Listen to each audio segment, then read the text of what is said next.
Assalamualaikum warahmatullahi wabarakatuh. Waalaikumsalam. Waalaikumsalam warahmatullahi wabarakatuh. Sebelumnya, terima kasih kepada teman-teman yang berhadir dan bergabung untuk mendengarkan presentasi kami pada hari ini. Perkenalkan, nama saya Nur Hikmah yang akan menjadi moderator kelompok 2 pada presentasi hari ini. Kami akan mempresentasikan materi tentang konsep bakat istimewa yang diampu oleh dosen Hayatun Thaibah, MPSI Psikolog.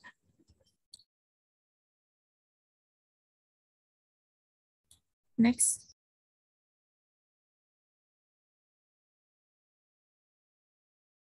Sebelumnya, saya akan mengenalkan dulu anggota kelompok kami, yaitu ada Amalia Purnamasari, Eka Sulistiani, Fatimatul Zahro, Farah Ramadhani, Maisyarah, Ma'rifah Napsiyah, saya sendiri Nur Hikmah, Selvin Ajijah, Sri Pahtonah, dan Jakia Hani.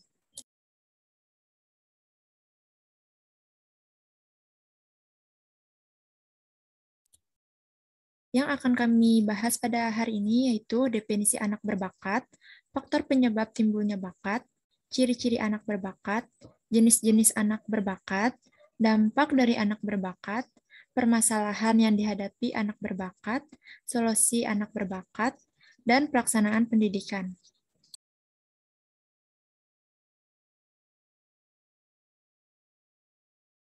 Selanjutnya akan disampaikan oleh Farah Ramadhani. Kepada Farah Ramadhani dipersilahkan. Baik, saya akan membacakan definisi anak berbakat. Menurut Kamus Besar Bahasa Indonesia, KBBI, kata bakat adalah dasar, kepandaian, sifat, dan pembawaan yang dibawa sejak lahir. Dari definisi tersebut, maka anak berbakat adalah anak yang mempunyai kemampuan yang unggul dari anak rata-rata atau normal, baik dalam kemampuan intelektual maupun non-intelektual, sehingga membutuhkan layanan pendidikan secara khusus. Menurut Yuni Widya Stuti MPSI T, cerdas istimewa atau gifted berhubungan dengan akademik, sementara bakat istimewa atau talented lebih spesifik pada bidang praktikal.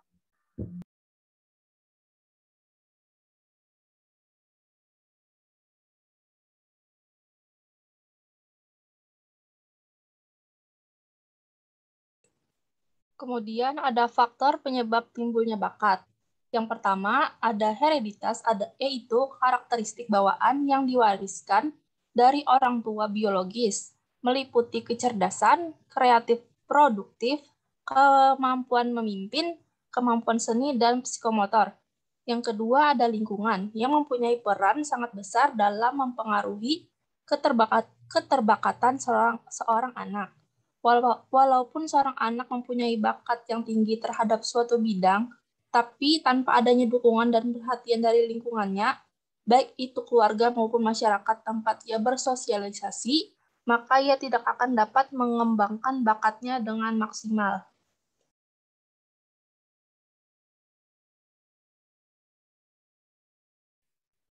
Lalu di sini ada ciri-ciri anak berbakat.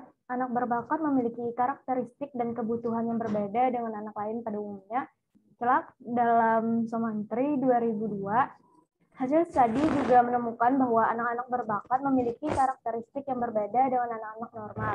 Mereka cenderung memiliki kelebihan menonjol dalam kosakata dan menggunakannya secara luas, memiliki informasi yang kaya, cepat dalam menguasai bahan pelajaran, cepat dalam memahami hubungan antar fakta, mudah memahami dalil-dalil dan formula-formula, kemampuan analisis yang tajam, gemar membaca, peka terhadap situasi yang terjadi di sekelilingnya, kritis, dan memiliki rasa ingin tahu yang sangat besar.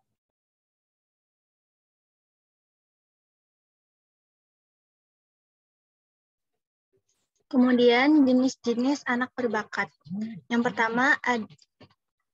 pertama ada jenius, IQ-nya lebih dari 180. Anak dalam kelompok ini memiliki kecerdasan yang sangat luar biasa. Bakat dan keistimewaannya telah nampak sejak kecil. Semisal pada umur 2 tahun sudah dapat membaca dan umur 4 tahun sudah bisa bahasa asing. Yang kedua ada gifted. Rentang IQ-nya dari 140 sampai 179. Nah, pada kelompok ini, bakatnya sudah terlihat sejak kecil dan prestasi yang dimilikinya biasanya melebihi teman sebayanya. Yang ketiga ada sangat superior, rentang IQ-nya 130 sampai 139. Anak sangat superior berada pada tingkat tertinggi dalam kelompok superior, yang pada umumnya tidak ada perbedaan mencolok dengan anak superior di bawahnya. Kemudian yang terakhir ada anak superior rentang IQ-nya 120 sampai 129. Dilihat dari kemampuannya yang cukup tinggi dibandingkan dengan anak-anak pada umumnya, terlihat pada ciri-cirinya yaitu lihat dalam membaca dan berhitung, pembendaharaan bahasanya luas, cepat memahami dibandingkan anak-anak yang termasuk dalam kelompok pandai.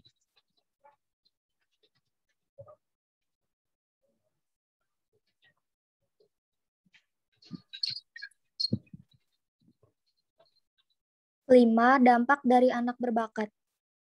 Ada beberapa hal positif yang ada pada anak berbakat, yaitu 1. Segi fisik. Anak berbakat memiliki daya tahan tubuh yang prima serta koordinasi gerak fisik yang harmonis. 2. Segi psikologis. Anak berbakat memiliki kemampuan emosi yang unggul dan secara sosial pada umumnya mereka adalah anak-anak yang populer serta lebih mudah diterima. 3. Segi akademik. Anak berbakat pada dasarnya memiliki sistem syaraf pusat yang prima. Oleh karena itu, anak-anak berbakat dapat mencapai tingkat kognitif tinggi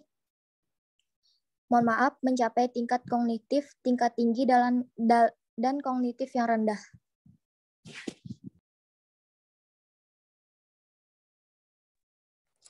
Dampak negatif anak gifted menurut Swashing diantaranya yang pertama dapat mendominasi diskusi. Yang kedua tidak sabar untuk segera maju ke tingkat berikutnya. Yang ketiga suka ribut atau tidak mampu menahan kegelisahannya ketika merasa bosan. Keempat, memilih kegiatan membaca daripada berpartisipasi aktif dalam kegiatan masyarakat atau kegiatan fisik. Kelima, suka melawan aturan, petunjuk-petunjuk, atau prosedur tertentu. Dan yang terakhir, jika memimpin diskusi, akan membawa diskusi ke situasi yang harus selalu tuntas, lalu menjadi frustasi jika aktivitas sehari-hari tidak berjalan sebagaimana mestinya.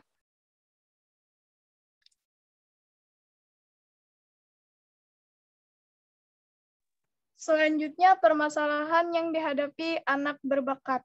Secara umum, permasalahan-permasalahan yang dihadapi anak berbakat diantaranya yaitu 1. Labeling. Memberikan label pada anak berbakat bahwa ia berbakat dapat menimbulkan harapan terhadap kemampuan anak tersebut dan dapat mengakibatkan beban mental jika anak tersebut tidak dapat memenuhi apa yang diharapkan oleh si pemberi label. Yang kedua, memberi nilai atau grading dalam bentuk angka. Pemberian angka bagi anak berbakat dapat menimbulkan permasalahan jika angka yang dimilikinya tidak menggambarkan kemampuannya. Angka seringkali tidak cermat, artinya sering kurang mencerminkan kemampuan yang sebenarnya. Terutama bagi anak berbakat, penilaian dalam bentuk angka turut berbicara karena mereka sangat sensitif. Angka ini menjadi kepedulian yang besar yang terkadang juga terlalu berlebihan.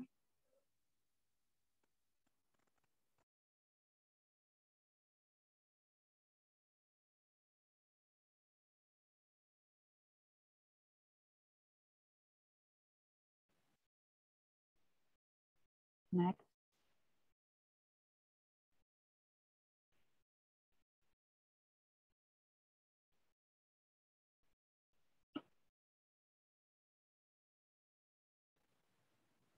Baik, selanjutnya adalah lanjutan dari permasalahan yang dihadapi dari anak berbakat.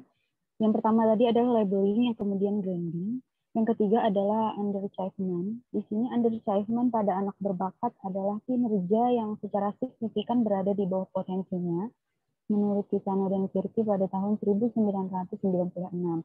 Di sini anak tidak menunjukkan perilaku yang sesuai dengan tingkat intelektual mereka dikarenakan kurangnya stimulus dan kepercayaan dari lingkungan. Misalnya, anak berbakat yang seperti tidak mampu menuntaskan soal-soal karena merasa jenuh oleh situasi monoton ketika mengalami kegiatan pembelajaran. Kemudian yang keempat ada konsep diri. Konsep diri sendiri terbentuk bukan hanya dari cara orang lain memandang tentang diri anak, tetapi juga ketika tersebut.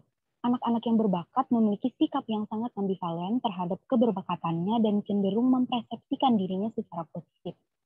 Namun menganggap bahwa lingkungannya, yaitu seperti teman sebayanya, gurunya, tetangganya, atau kerabatnya sendiri memiliki pandangan yang negatif terhadap dirinya.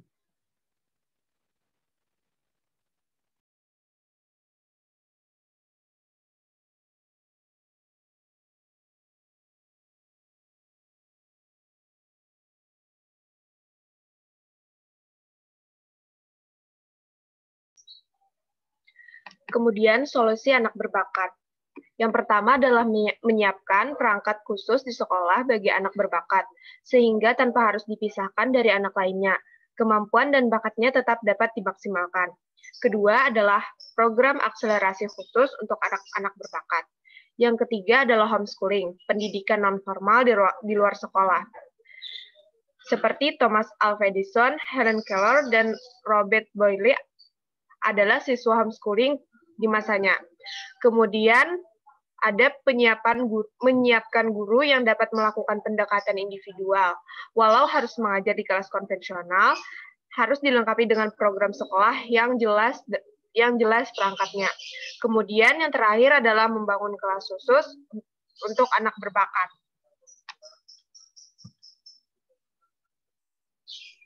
Selanjutnya ada pelaksanaan pendidikan. Sejarah pendidikan di Indonesia pada era Orde Baru mencatat berbagai upaya dari berbagai tokoh pendidikan bangsa ini untuk menetapkan hakikat pendidikan dan prinsip-prinsip demokrasi pendidikan bagi anak-anak berbakat, jauh sebelum dikeluarkannya peraturan perundang-undangan tersebut. Di Indonesia, sudah ada beberapa daerah yang telah mendirikan sekolah khusus untuk anak berbakat. Salah satunya adalah daerah istimewa Yogyakarta. Dinas Pendidikan daerah Yogyakarta membuka pendidikan khusus bagi anak didik cerdas istimewa atau bakat istimewa, yaitu berupa program pengayaan dan gabungan program percepatan dengan pengayaan.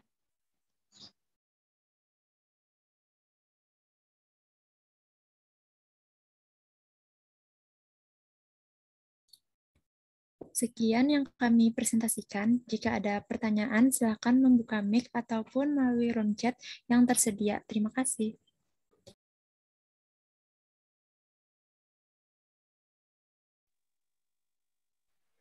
Izin bertanya, moderator. Silakan. Perkenalkan, nama saya Gusti Muhammad Riyad. Izin bertanya, bagaimana cara mengatasi masalah labeling yang sering dialami anak KB? Terima kasih. Baik, terima kasih telah bertanya.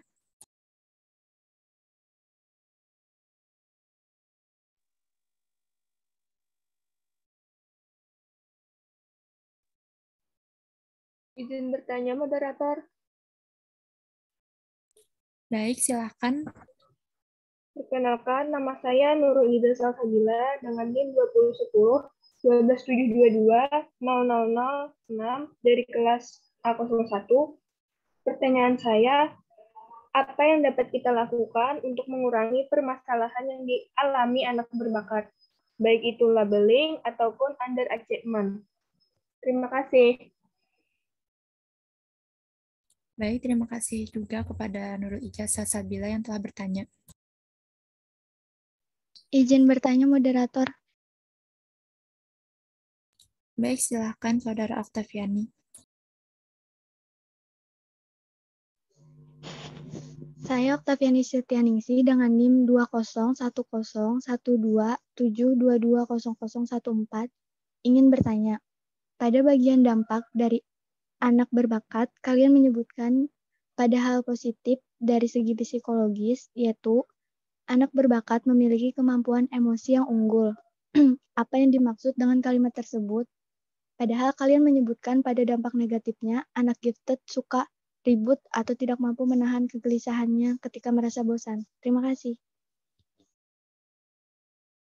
Baik, terima kasih telah bertanya. Izin bertanya, moderator. Ya, silakan. Assalamualaikum warahmatullahi wabarakatuh. Nama saya Siti Saniyah dengan NIM 20101272220033 dari kelas A01. Saya ingin bertanya, pada materi presentasi kalian tadi ada dijelaskan mengenai faktor timbulnya bakat yang mana terdiri dari faktor hereditas atau biologis dan juga faktor lingkungan. Dari kedua faktor tersebut, yang manakah yang paling mempengaruhi timbulnya bakat pada anak? Terima kasih. Baik, terima kasih.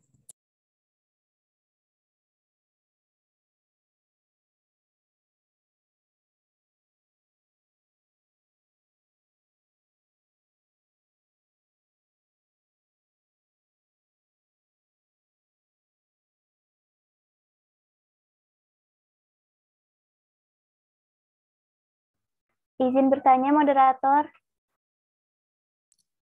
Baik, silakan. Saya Ariska Istiqomah Hayani dengan NIM 2010127220013 ingin bertanya. Pada PPT disebutkan dampak negatif anak berbakat menurut Swasing adalah salah satunya suka melawan aturan, petunjuk-petunjuk, atau prosedur tertentu. Mengapa ia suka melawan? Padahal seperti yang kita tahu, anak berbakat memiliki kemampuan yang lebih tinggi dibandingkan teman-temannya. Terima kasih. Terima kasih, Ariska.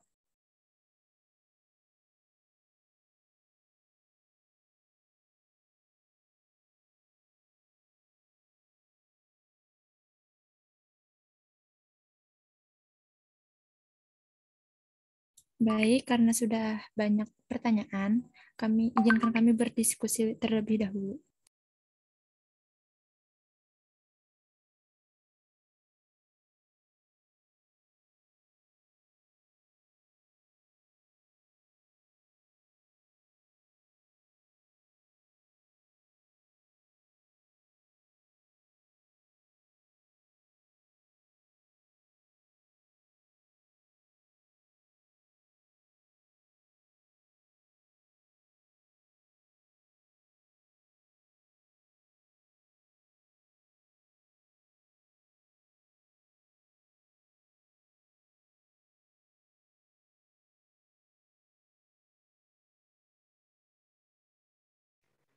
Assalamualaikum warahmatullahi wabarakatuh. Perkenalkan, nama saya Sri Fatona. Izin menjawab pertanyaan dari Gusti Muhammad Riyad yang pertanyaannya, bagaimana cara mengatasi masalah labeling yang sering dialami anak CIBI?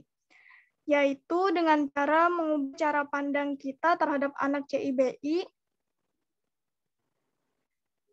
Orang yang sering memberikan label terhadap anak CIBI bahwa ia berbakat dapat menimbulkan harapan terhadap kemampuan anak tersebut dan dapat mengakibatkan beban mental jika anak tersebut tidak dapat memenuhi apa yang diharapkan oleh si pemberi label. Padahal sebenarnya anak CIBI mereka yang memiliki keistimewaan, artinya mereka berbeda dari yang lain dan membutuhkan pelayanan khusus yang istimewa pula. Dengan kita mengetahui pengertian mengubah cara pandang terhadap anak CIBI dan mengetahui dampak dari labeling tersebut memberikan dampak negatif pada anak, maka diharapkan pula masyarakat tidak lagi memberikan labeling terhadap anak CIBI. Selanjutnya akan ditambahkan oleh anggota kelompok saya, yaitu Nurul Hikmah. Baik, saya sedikit menambahkan, yaitu pemberian label atau sebutan pada anak berbakat, bahwa dirinya berbakat dapat menimbulkan harapan terhadap kemampuan anak dan dapat menimbulkan beban mental pada dirinya, dan kadang hal tersebut mengakibatkan si anak frustasi. Terima kasih kepada saudara Riyad, apakah bisa dipahami? Baik, bisa dipahami. Terima kasih. Terima kasih kembali.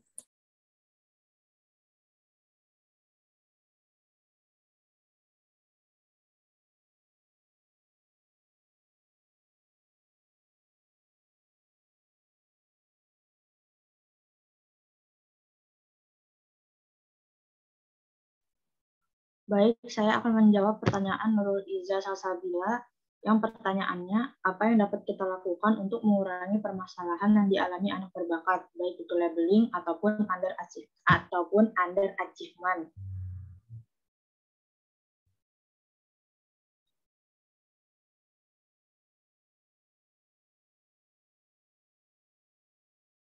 Untuk mengurangi labelingnya seperti yang dikatakan oleh Sri Pahtono tadi, yaitu dengan cara mengubah cara pandang kita terhadap anak cerdas istimewa berbakat dengan cara merubah pandangan kita sehingga tidak ada labeling itu lagi. Lalu untuk underachievement-nya adalah suatu kondisi di mana seorang anak menentukan prestasi yang berada di bawah kemampuan anak sesungguhnya. Hal ini biasanya terjadi pada anak-anak yang memiliki tingkat inteligensi yang tinggi, namun prestasinya di sekolah berada di bawah performance anak tersebut. Hal ini terjadi bukan karena tidak mampu, melainkan karena tidak menyukai dan pada akhirnya malas untuk mempelajari. Anak-anak dengan underachievement memiliki motivasi belajar dan prestasi belajar yang kurang bahkan cenderung rendah. Dengan bimbingan dan konseling yang mendalam diharapkan dapat menolong anak-anak dengan underachievement untuk berprestasi lebih baik. Selanjutnya akan ditambahkan oleh Sarah.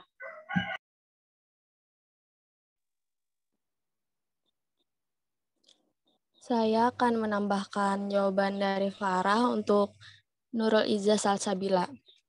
Jadi langkah-langkahnya, yang pertama, bantulah anak untuk belajar sesuai dengan gaya belajarnya. Dengan gaya belajar yang sesuai, ia dapat menentukan pola belajar yang efektif. Tipe pembelajar auditori lebih suka belajar dengan mendengarkan daripada membaca. Sedangkan tipe pembelajar kinestetik lebih mudah mengerti pembelajaran dengan melakukan praktik. Yang kedua, modifikasi cara mengajar sesuai dengan gaya belajar anak. Dan yang ketiga, berikan bala bantuan positif dan pujian. Motivasi yang berasal dari luar diri anak dianggap efektif untuk menimbulkan semangat dan daya dorongan baginya untuk berprestasi lebih baik. Untuk itu, pemberian pujian atau hadiah masih sangat relevan. Keempat, berikan harapan yang jelas dan sesuaikan tuntutan dengan kemampuan anak. Pemberian harapan yang jelas dan realistis sesuai dengan kemampuan anak akan mengantarkan anak kepada upaya yang optimal. Karena ia yakin meraih harapan tersebut, siswa dengan ketangguhan diri yang tinggi meningkatkan usahanya pada tugas yang sulit, gigih saat menghadapi rintangan, dan cenderung menentukan tujuan yang menantang. Kelima, libatkan pembimbing dan peran model. Libatkan anggota keluarga jika diperlukan. 6. Gunakan metode belajar yang bervariasi seperti peran bermain, simulasi, belajar kasus, proyek, dan lain-lain. Ketujuh, bahasa anak manajemen waktu. Dengan manajemen waktu yang teratur, pola belajar anak dapat terbentuk menjadi kebiasaan yang positif. Dan yang ke-8, belajar dalam kelompok kecil. Belajar kelompok dengan jumlah anggota 3-5 orang dapat meningkatkan kerjasama dan semangat membeli yang positif. Dan yang terakhir, ciptakan situasi yang kondusif. Gunakan pola belajar kerjasama, bukan kompetitif. Melalui situasi yang kondusif, anak akan merasa nyaman dan mengeluarkan seluruh potensinya dengan optimal. Untuk Nurul Iza, apakah bisa dimengerti? Baik, penjelasannya sangat jelas. Terima kasih.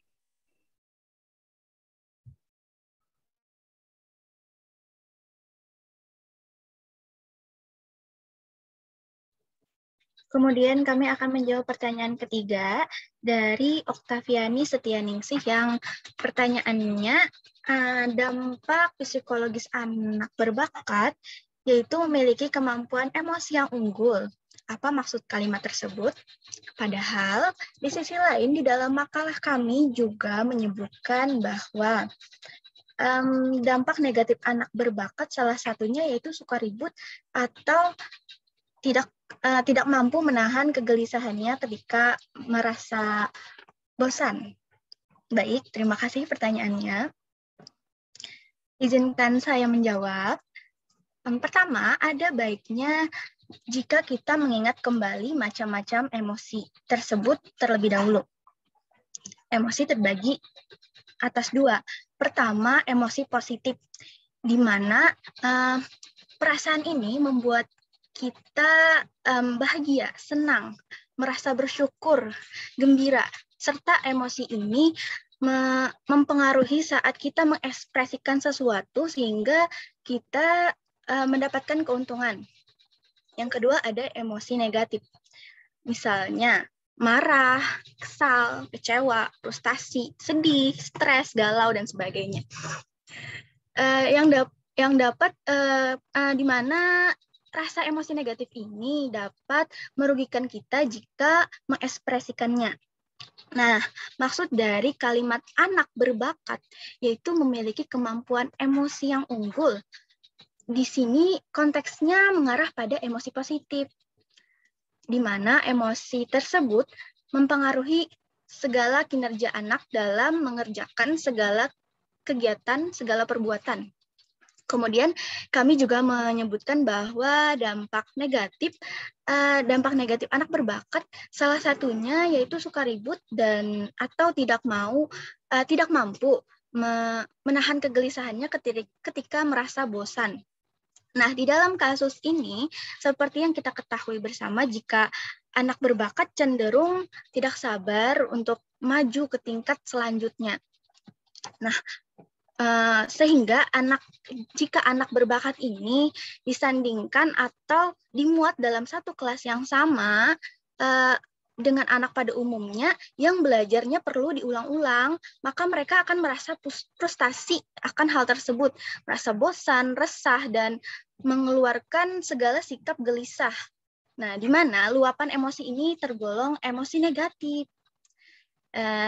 akibat dari dampak pengajaran kepada anak berbakat yang kurang sesuai dengan keadaan mereka. Selanjutnya akan ditambahkan oleh teman saya, Fatimah Tijahro, silakan. Baik, terima kasih. Sebelumnya saya izin sedikit menambahkan jawaban dari saya terkait pertanyaan yang diajukan oleh karena dari poin selanjutnya pada sebab solusi untuk anak berbakat, salah satunya adalah menyiapkan program akselerasi khusus bagi mereka di mana perbedaan perlakuan tertentu dilakukan untuk memaksimalkan potensi anak berkembang lebih optimal. Jadi kesimpulannya yang dapat kami berikan adalah maksud kalimat anak berbakat memiliki kemampuan emosi yang unggul adalah emosi yang mempengaruhi kinerja mereka. Kemudian dampak negatif anak berbakat salah satunya itu suka ribut atau tidak mampu menahan kegelisahannya ketika merasa bosan adalah luapan emosi yang tergolong emosi negatif akibat dampak dari pengajaran yang kurang sesuai dengan keadaan mereka di kelas. Sederhananya, dua kalimat tersebut membahas kejadian atau kasus yang berbeda pada anak berbakat. Gitu. Saya kembalikan lagi kepada Oktaviani Setianingsih. Apakah pemaparan yang saya berikan dan Selvina Aziza berikan dapat dimengerti? Cukup dapat dimengerti, terima kasih. Terima kasih kembali. Terima kasih kembali.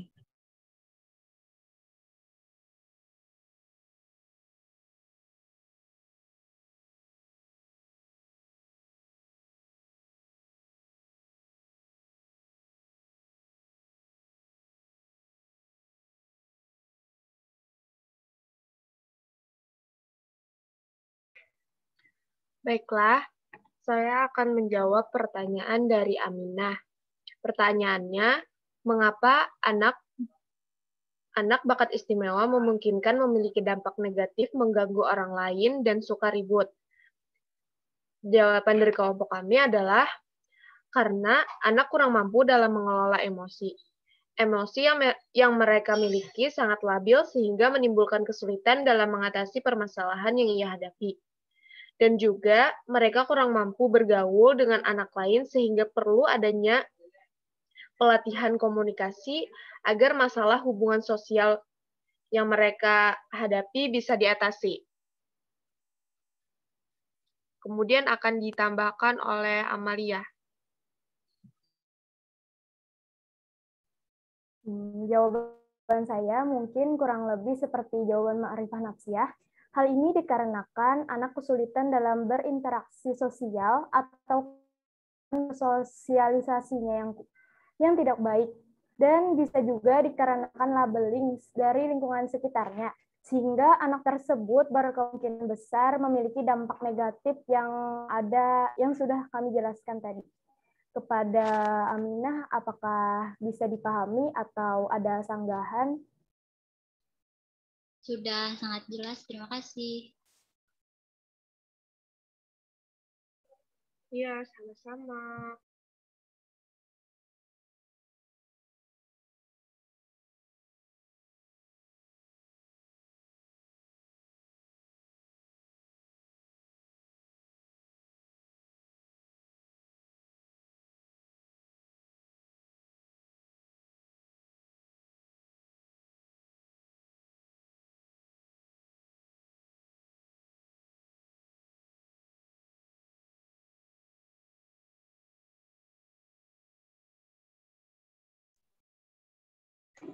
Gimana, udah selesai? Atau masih ada yang presentasi?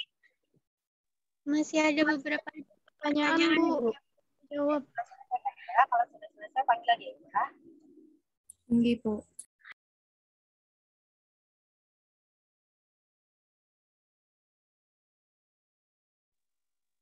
Baik, untuk pertanyaan dari Siti Sania, pada materi presentasi kalian tadi ada dijelaskan mengenai faktor timbulnya bakat yang mana terdiri dari faktor hereditas atau biologis dan juga faktor lingkungan. Dari kedua faktor tersebut, yang manakah yang paling mempengaruhi timbulnya bakat pada anak? Menurut kami, tidak ada faktor yang lebih berpengaruh kepada anak berbakat. Bisa saja anak berbakat disebabkan karena faktor hereditas atau faktor lingkungan. Faktor hereditas sendiri diartikan sebagai totalitas karakteristik individu yang diwariskan oleh orang tua kepada anak atau segala potensi baik fisik maupun psikis yang dimiliki individu sejak masa konsepsi, masa pembuahan ovum oleh sperma, sebagai pewarisan dari orang tua melalui gen-gen. Gen yang diterima anak dari orang tuanya pada saat pembuahan akan mempengaruhi semua karakteristik dan penampilan anak kelak. Adapun yang diturunkan orang tua kepada anaknya adalah sifat strukturnya, bukan tingkah laku yang diperoleh sebagai hasil belajar atau pengalaman seperti bakat, sifat-sifat keturunan, inteligensi, juga kepribadiannya. Sedangkan faktor lingkungan bisa saja mengasah bakat anak istimewa, disebabkan faktor lingkungan yang mendukung kreativitas dan bakat anak. Kelebihan diri dari anak berbakat intelektual adalah bentuk-bentuk penyesuaian diri anak berbakat intelektual dengan memiliki kelebihan dalam diri yang digunakan untuk menghadapi situasi eksternal di lingkungan sosial yang dapat mempengaruhi penyesuaian dirinya. Kemudian akan dilanjutkan oleh Zakia Hani. Baik, saya akan menyambung jawaban dari Eka. Bakat merupakan kemampuan bawaan sebagai potensi yang masih perlu dikembangkan dan dilatih agar dapat terwujud. Bakat tidaklah diturunkan semata, tetapi merupakan interaksi dari faktor keturunan dan faktor lingkungan. Artinya, dibawa sejak lahir berupa potensi dan berkembang melalui proses belajar atau latihan. Orang yang memiliki bakat dalam bidang tertentu diperkirakan akan mencapai perwujudan yang maksimal bila diiringi dengan motivasi dan latihan. Dengan demikian dapat diartikan bahwa bakat masih merupakan suatu potensi yang akan muncul bila mendapat latihan. Sedangkan kapasitas sudah merupakan suatu tindakan yang dapat dilakukan atau akan dapat dilaksanakan.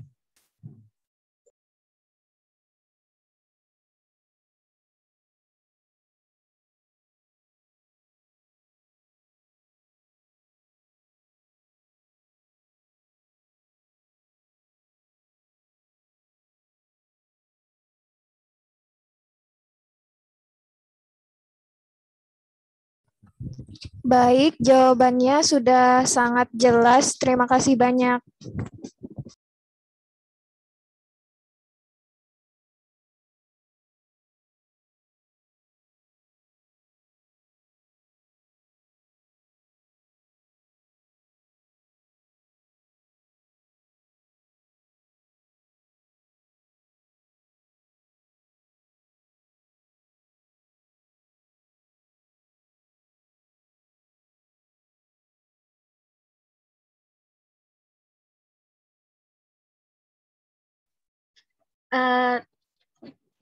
Pertanyaan terakhir dari Ariska Istiqomah Adhayani. Pertanyaannya, disebutkan di PPT tadi dampak negatif anak berbakat menurut Swashing, salah satunya suka melawan aturan, petunjuk-petunjuk atau prosedur tertentu. Pertanyaannya, mengapa ia suka melawan? Padahal seperti yang kita ketahui, anak berbakat memiliki kemampuan yang lebih tinggi dibandingkan teman-temannya. Baik, terima kasih pertanyaannya. Kembali kepada soal tadi, mengapa anak-anak berbakat ini malah melawan aturan? Jadi ini contohnya per kasus ya. Misalnya kasus kita, bukan kasus kita yang belajar dari misalnya mengikuti prosedur-prosedur atau tingkatan-tingkatan, misalnya kelas 1 SD naik kelas menjadi kelas 2, kelas 2 naik kelas menjadi kelas 3. Nah, karena anak berbakat ini terlalu tinggi intelektualnya daripada anak-anak pada umumnya, maka mereka melawan aturan. Misalnya dari kelas 1 naik kelas menjadi kelas 3 atau naik kelas menjadi kelas 4 langsung, itu adalah sebuah hal yang tidak biasa, artinya melawan aturan dalam konteks yang positif begitu. Bagaimana Ariska Istiqomah Adhayani? Apakah dapat diterima? Iya, bisa diterima jawabannya. Terima kasih. Maaf, moderator izin menambahkan. Silakan. Baik, saya akan menambahkan jawaban dari Selvina Ajijah mengenai pertanyaan dari Ariska. Anak gifted mungkin sering untuk melanggar aturan atau prosedur tertentu dikarenakan anak menganggap aturan tersebut membuatnya tidak mampu berkembang dengan cepat. Karena seperti yang sudah disebutkan oleh kelompok tadi, anak gifted cenderung tidak sabar untuk segera maju ke berikutnya. Begitu. Terima kasih.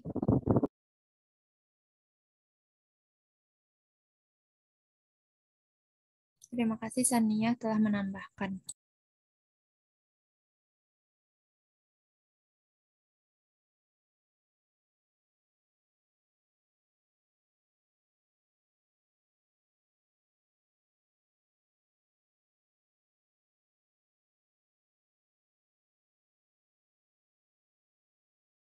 Baik, karena semua pertanyaan sudah dijawab, maka presentasi pada hari ini akan saya tutup. Saya Nurul Hikmah, perwakilan dari kelompok 2 mengucapkan terima kasih kepada teman-teman yang hadir untuk mengikuti presentasi dan terima kasih atas perhatiannya. Saya tutup dengan Assalamualaikum warahmatullahi wabarakatuh. Waalaikumsalam warahmatullahi wabarakatuh. Waalaikumsalam warahmatullahi wabarakatuh.